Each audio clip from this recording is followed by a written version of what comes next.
Сәлем! Бүгінгі біздің тақырыбымыз дүкенде. Бүгін біз жемістерді үйренетін боламыз. Бұл жемістер.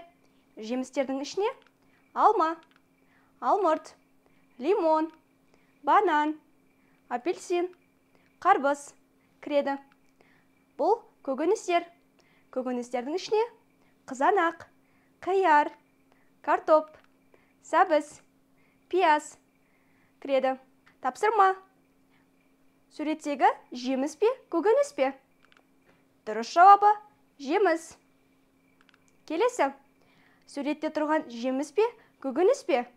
Дұрыс жауабы көкөніс. Бұл не? Бұл сәбіз. Бұл не? Бұл алмұрт. Қазақ тілінде мен, бен, пен шылауларын қолданамыз. Егер сөздің соңғы дыбысы дауысты және үнді дауыссыз болатын болса, біз мен шылауын қолданамыз. Мысалға, алма, мен, лимон.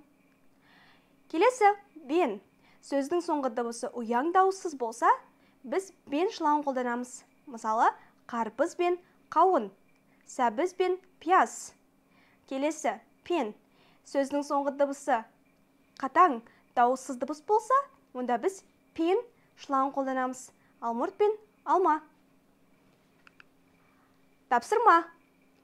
Мен, бен, пен шылауларын дұрыс орындарға орналастыр. Жауабы қарбыз бен алмұрт. Келесі апельсин мен банан. Келесі картоп пен пияз. Мәтінді мұқият тыңда. Бұл жанар. Жанардың тізімінде көкөністерден бір келі қызанақ және бір келі қияр бар.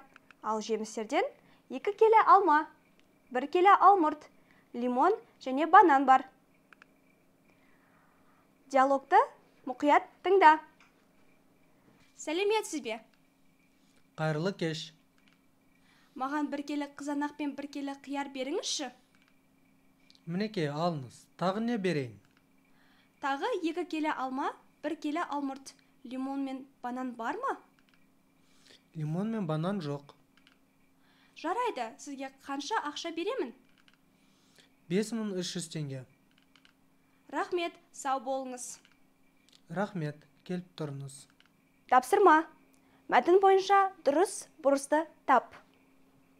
Өзіңді тексер.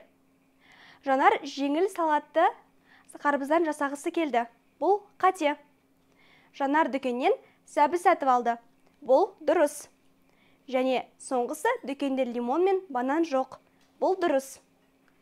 Тапсырма. Қай тоңазытқышта қызанақ бар?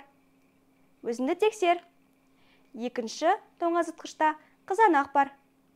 Тапсырма. Қай тоңазытқышта қарбыз бар?